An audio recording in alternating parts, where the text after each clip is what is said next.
Magandang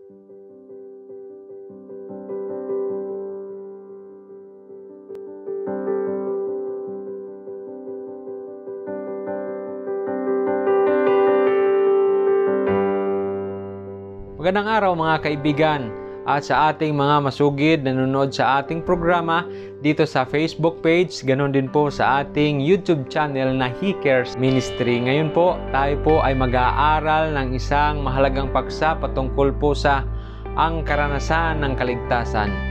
Pero bago po tayo dumako doon, ay kung hindi pa po kayo nakapag-like sa page na ito, ay kung maaari, pakipindot po ang like button. Ganon din po sa kung kayo nanonood sa ating YouTube channel, ay pakisubscribe na rin po kung bago pa lang po kayo sa ating channel. At wag po kalimutang mag-like at mag-comment na rin kung kayo po ay mayroong mga katanungan, karagdagan sa ating pong pag-aaral.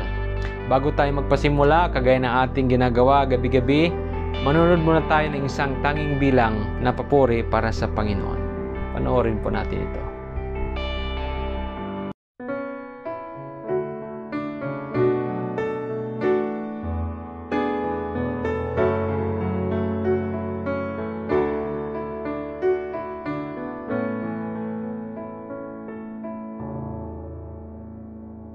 And peace like a river attended my way, when sorrows like sea billows roll. Whatever my lot, thou hast told me to say, it is well with my soul. Though Satan should buffet, though trial should come, lest this blessed assurance control that cries as regarded my helpless estate, and had shed his own blood for my soul. It is well with my soul. It is well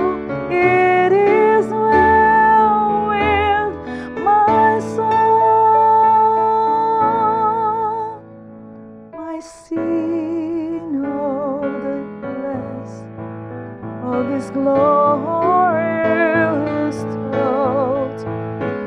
My sin not in part, but the whole is nailed to the cross, and I bear it no more. Praise the Lord, oh my soul. It is well with my soul. It is well with my soul. And Lord, haste the day when my faith shall recite, the clouds be rolled back as a scroll.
Kung nagustuhan niyo po ang awitin na inyo pong napanood, maaari niyo pong panoorin muli dito lang po sa ating channel o kaya sa ating Facebook page. Maaari niyo pong i-share sa inyong mga kaibigan. Ngayon, dadako na tayo sa ating pag-aaral. Pero bago tayo magpasimula, tayo muna ay magkaroon ng isang maiksing panalangin. Mahal naming Panginoon, minsan pa pinupuri namin kayo sapagkat pinaranas niyo sa amin ang inyong mayamang pag-ibig, ang inyong pong pag-iingat, ang inyong kaligtasan na amin pong papag-aralan ngayong araw. Ipagkaloob nawa ang kapangyarihan ng Banal na Espiritu, maunawaan namin ang lahat ng ito sa pangalan ng aming Panginoong Hesus. Amen. Para po sa ating unang tanong, ano ang ginawa ng Diyos para sa atin upang maranasan natin ang kaligtasan? Ang sagot ay, sa walang hanggan ng pag-ibig at awa ng Diyos, ginawa niya si Kristo na hindi nakakikilala ng kasamaan na maging kasalanan para sa atin upang sa Kanya tayo ay maging katwiran ng Diyos. Matagpuan natin ang talata sa 2 Korinto 5:21. Ganito po ang sabi, yung hindi nakakilala ng kasalanan ay kanyang inaring may sala dahil sa atin upang tayo'y maging sa kanya'y katwiran ng Diyos. Napakagandang balita na atin pong nabasa ngayong araw. Ginawa ng Panginoon ang lahat ng bagay upang tayo'y maging matuwid sa harapan ng Panginoon. Ginawa niyang may sala ang ating Panginoon upang tayo ay maging matuwid sa harapan ng Diyos. Pangalawang tanong, 6 lang po ang ating tanong. Nasa pangalawa na po tayo. Question number 2, ano po ang ginagawa ng Banal na Espiritu upang maranasan natin ang kaligtasan sa ating buhay?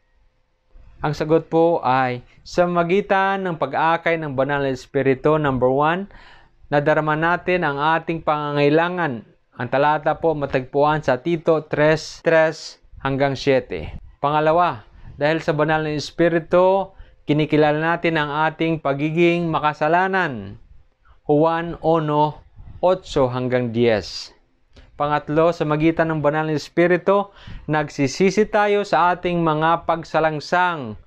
Juan 16:7-8 at Gawa 2:38.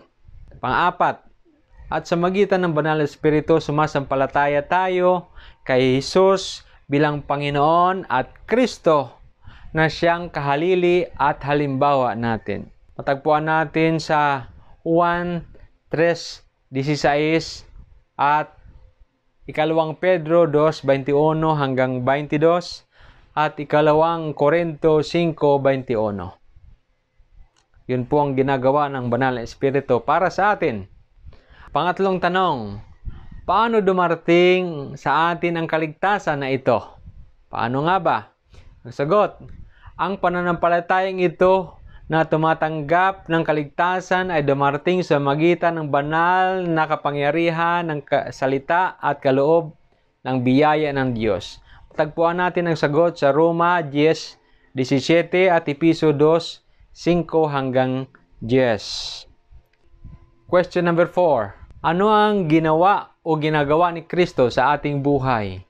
Ang sagot, sa magitan ni Kristo, number 1, tayo ay pinawawalang sala. Unang Juan 1:7-9. Pangalawa, tinatanggap tayo bilang mga anak na lalaki at babae ng Diyos. Roma 5:15-17 at Galacia 3:26. Pangatlo, sa magitan ni Kristo, inaalis tayo mula sa pangangasiwa ng kasalanan. Kolosas 1:13-14 at Roma 5:6-10. Question number 5. Ano naman ang ginagawa ng Banal na Espiritu sa ating buhay para mamuhay tayo ng may kabanalan? Ano nga ba? Paano ba tayo naging banal sa tulong ng Banal na Espiritu? Ang sagot po, number 1, sa magitan ng Banal na Espiritu, tayo ay muling ipinapanganak at inaaring ganap. Juan 3:8 at Roma 3:21 hanggang 28. Pangalawa, sa magitan ng banal na espiritu, binabago ang espiritu ng ating mga pag-iisip. Roma 12, talata 2 at 2 Korinto 5:17 hanggang 21. Pangatlo, sa magitan ng banal na espiritu, isinusulat sa ating mga puso ang kautusan ng pag-ibig ng Diyos. Hebreo 8:7 hanggang 12. At pangapat, at sa magitan ng banal na espiritu, binibigyan tayo ng kapangyarihang mabuhay ng banal na pamumuhay. Matagpuan natin sa aklat ng Roma 8:1 hanggang 4 at Ezekiel 36:25 hanggang 27. Mabilis lang po tayo. Pang-anim na po na tanong. Dito tayo magtatapos sa tanong na ito. Ano mangyayari sa atin pag manatili tayo sa Diyos? Number 1. Una, ang sagot, number 1, sa panatili natin sa Kanya, tayo ay magiging kabahagi ng banal na likas ng Diyos. Matagpuan natin si 2 Pedro 1:3 hanggang 7. Hayaan niyo po at ating basahin ang talata. Ang sabi ng 2 Pedro 1:3 hanggang 7, ganito po ang sabi, yamang ipinagkaloob sa atin ng Kanyang banal na kapangyarihan ang lahat ng mga bagay na uukol sa kabuhayan at sa kabanalan sa pamagitan ng pagkakilala sa Kanya na tumatawag sa atin sa pamagitan ng Kanyang sariling kalulatian at kagalingan. 4. Na dahil dito ay pinagkaloob niya sa atin ang Kanyang mahahalaga at napakadakilang pangako upang sa magitan ng mga ito ay makabahagi kayo ng kabanalang mula sa Diyos. Yamang nakatanan sa kabulokang nasa sanlibutan dahil sa masamang pita. 5. At dahil din dito sa pagkaragdag sa ganang inyo ng buong sikap ay ipamahagi ninyo sa inyong pananampalataya ang kagalingan ay ang kaalaman. 6. At sa kaalaman ay ang pagpipigil. At sa pagpipigil ay ang pagtitiis. At sa pagtitiis ay ang kabanalan. 7. At sa kabanalan ay ang mabuting kalooban sa kapatid. At sa mabuting kalooban sa kapatid ay ang pag-ibig. Kung tayo manatili sa Diyos, mayroon tayong katiyakan ng kaligtasan ngayon at sa araw ng paghuhukom. So pag manatili tayo sa Panginoon, tayo po ay magkaroon ng kabahagi sa banal na likas ng Diyos. At pangalawa, magkakaroon tayo ng katiyakan ng kaligtasan ngayon at sa araw ng paghuhukom. Matagpuan natin ang talata sa 2 Korinto 5:17 hanggang 21. Yun po ang ating maiksing pag-aaral. At dadako na po tayo sa ating buod, ating balikan lahat ng ating pinag-aralan. So narito po ang ating buod sa paksa nating ang karanasan ng kaligtasan.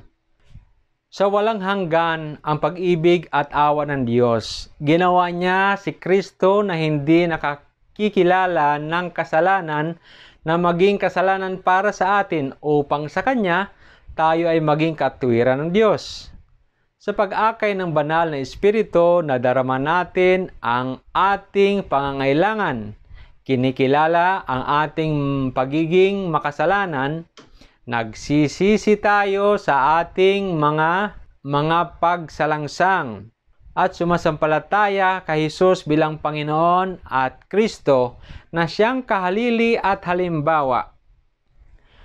Ang pananampalatayang ito na tumatanggap ng kaligtasan ay dumarating sa pamagitan ng banal na kapangyarihan ng salita at kaloob ng biyaya ng Diyos.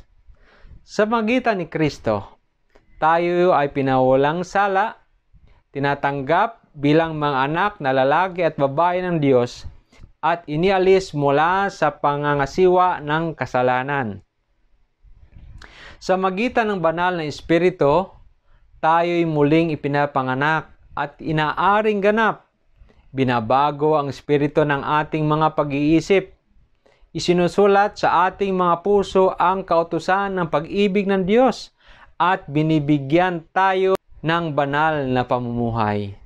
Sa pananatili sa Kanya, tayo ay nagiging kabahagi ng banal na likas at mayroong katiyakan ng kaligtasan ngayon at sa paghuhukom. So yun po ang ating buod sa ating pag-aaral. Kaibigan, sana maranasan natin ang isang tunay na karanasan ng isang ligtas na anak ng Diyos. Base po sa ating mga binasang mga talata at sa atin pong mga pinag-aralan ngayong sandaling ito. Ang aking panalangin na pagkalooban ka ng kaligtasan na isulat ang iyong pangalan sa aklat ng buhay at maranasan mo ang likas ng Diyos, ang tunay na pamumuhay ng buhay ng isang banal, sampo ng iyong mahal sa buhay.